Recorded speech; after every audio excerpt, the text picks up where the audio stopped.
Hello, Uta here with irises. The purple one is a Siberian iris. This is what the beautiful buds look like. And that is the open iris. They do have a lovely scent when you've got a lot of them growing together, which I do in my backyard.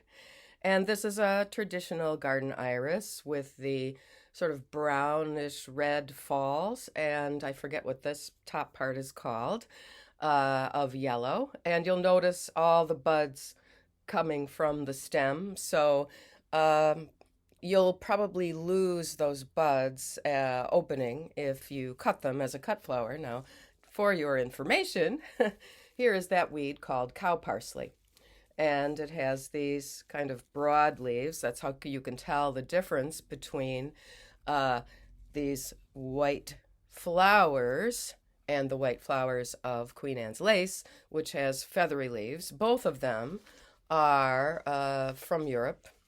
And Queen Anne's lace has a little bit more usefulness because it is part of the carrot family, as is parsley and dill. And I do think that some eastern tiger swallowtail caterpillars do eat it. So that's about Queen Anne's lace. Whereas I don't let the cow parsley bloom because I don't want it to seed itself. It's enough that it spreads by the roots.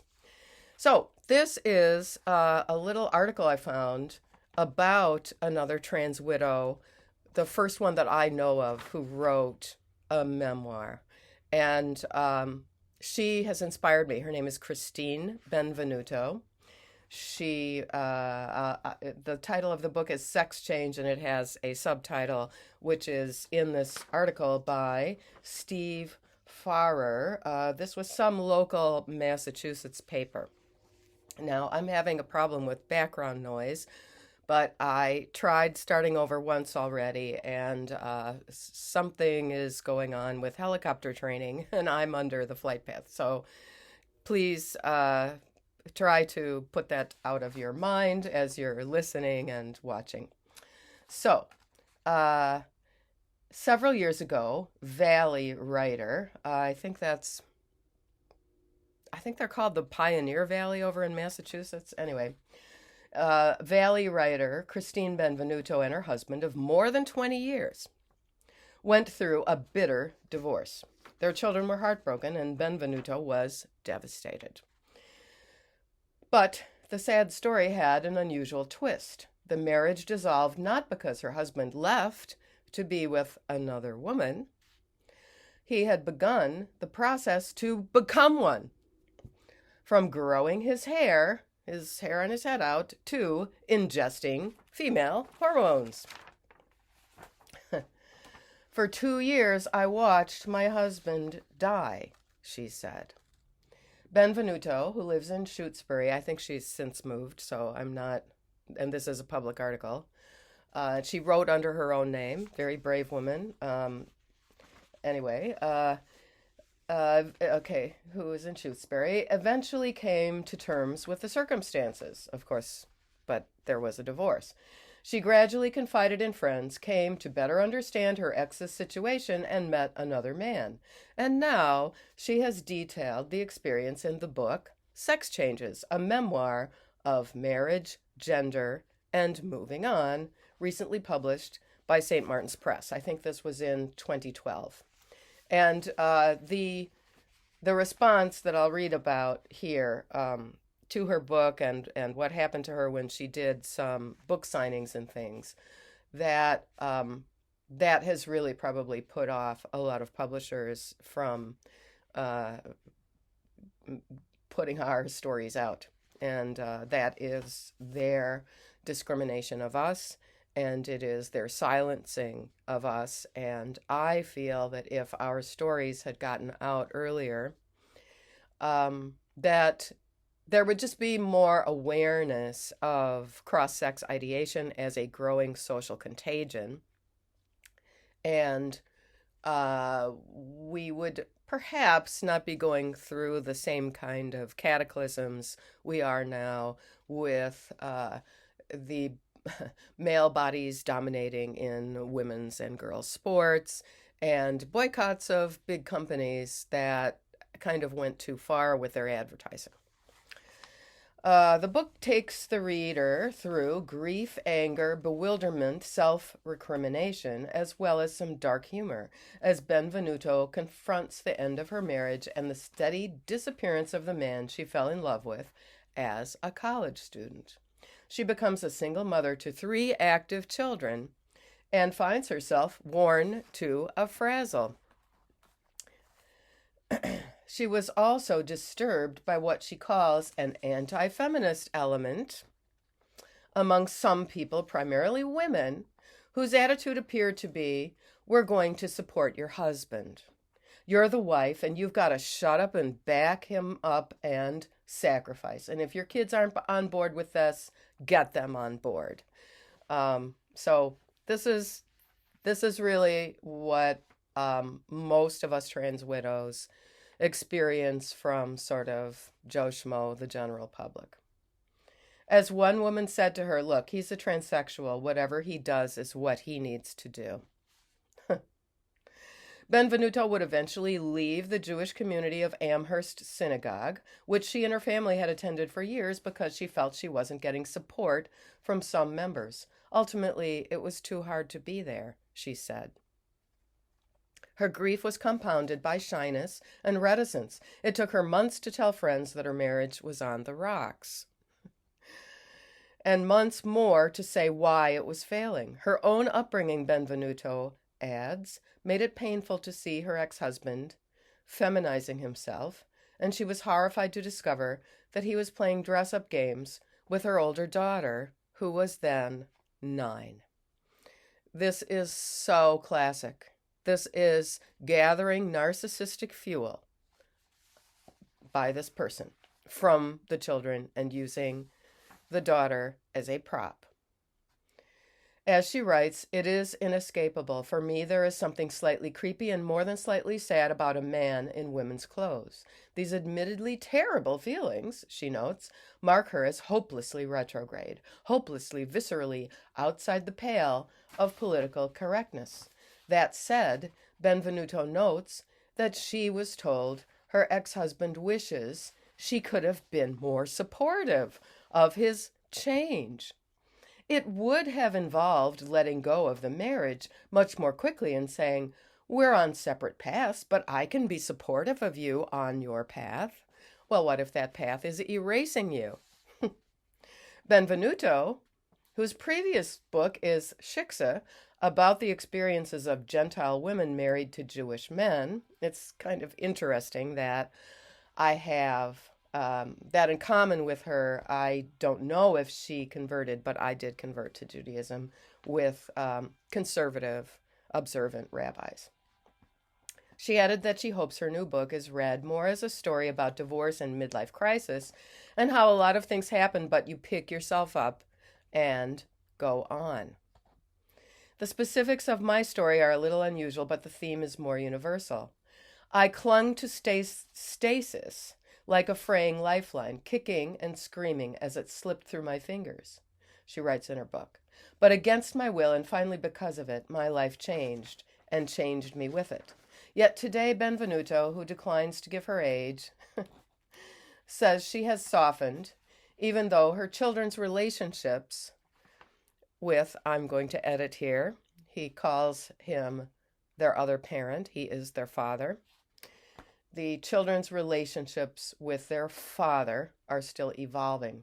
That was part of her impetus in writing her book, she says. I did end up feeling pretty good about my life. It didn't just come to an end, and I wanted to give hope to people. I believe families need to be supported, and supporting their kids, because this is a difficult and painful thing for families. And the sexologist, for example, who submitted a sworn affidavit into my custody case in Kings County Family Court in 1996, claimed that the children are not upset at all because of what their father is doing.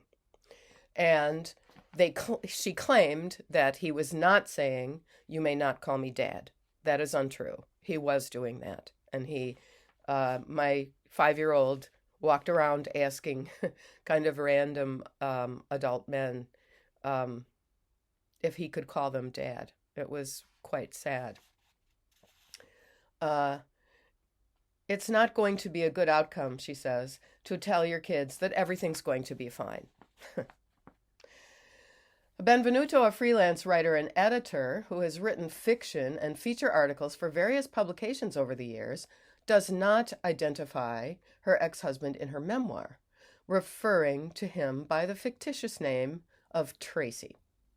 According to past newspaper stories, however, her ex-husband was J. Ladden, a writer and poet who at one time taught English at the University of Massachusetts Amherst. Ladden made national and even international news about 4 years ago after teaching literature at a yeshiva university in New York City for a number of years. He returned to campus as a transgendered woman, meaning as a man who is ideating himself in a female persona and dressing the part. Officials at the Orthodox Jewish school at first put Ladden on administrative leave, but then allowed him, I'm making correct pronouns here, him to teach again. Joy Ladden published his own memoir this year, Through the Door of Life, a Jewish Journey Between Genders. Okay, so there's some Professor Cirillo who made a big complaint. She's at Hampshire College. So last month, Cirillo and a group of Hampshire students and others, including friends of Benvenuto's ex-husband, showed up at Benvenuto's reading at Amherst Books to voice their objections, taking away her freedom of speech. They did this again and again. She insists her book is not a statement about or portrayal of transsexuals as a group. Yes, well, we just talk about our independent stories, and those who are aware of our stories can draw their own conclusions. My book is my story. It's about my very particular experience. Benvenuto and her ex-husband remained together for 2 years after he told her he felt like an alien as a man and was taking steps to change genders. In retrospect, that was a mistake, Benvenuto says. Yes, I agree. I think it was a mistake for me to believe Nettie when he detransitioned and to stay with him. I believe that it was just emotionally damaging for me, and that's why my next book is called Trans Widows Chronicles, Leaving and Healing. Leaving is imperative, actually. In retrospect, she says the 2 years of staying with him was a mistake, as it bewildered and then angered her children, then 12, 8, and 2 years old. Yep, okay. So he did that thing of making his announcement when she was the most dependent on him that she could be after giving birth to their third child. Of the night her husband broke the news 7 years ago, she wrote, "From that evening on, there would never be another easy moment between us." Yes. Yet today, Benvenuto, who declines to give her age, has softened. Yes, okay. Now, I think, looking back, Benvenuto says she did not understand the depths of her ex-husband's misery, feeling he was trapped in the wrong gender. Now, everybody who is feeling distress, feeling PTSD, feeling depression and anxiety can engage in various exercise and chiropractic, osteopathic, and therapy remedies so that they do not have to engage in mother erasure and engage basically in antisocial behavior. There were hints in the past. One time, as a much younger man, he had told her he wished he'd been born a girl. But she says she attributed that to his difficult childhood and strained relationship with his father. So there we have. The other shoe has dropped. There we have the piece of information. He had a strained relationship with his father and a difficult childhood. The so-called gender specialists are not doing studies about this. I thought gender confusion was a psychological problem, she said. I still don't completely or really understand this issue, but I know that it's not if you can get over it with the right therapy. If a person is saying, I have gender issues, then they do. Sure, you have it. You could have anxiety, you could have PTSD, which I got, but I'm getting better. And thank you so much to everyone who sends me and writes me these positive comments. We are on the cusp of being a community of 1,000, and it is very gratifying to me. But at the time, she was overwhelmed with confusion, fear, and rejection, and not just because of her ex. Some friends and acquaintances were sympathetic to her, she says, but others, in what she sarcastically calls the valley of the politically correct, seemed more interested in the symbolism of her ex-husband's change. There is this virtue signaling. It's like saying, I am proving I'm not a racist by being supportive of this person who thinks they're born in the wrong body.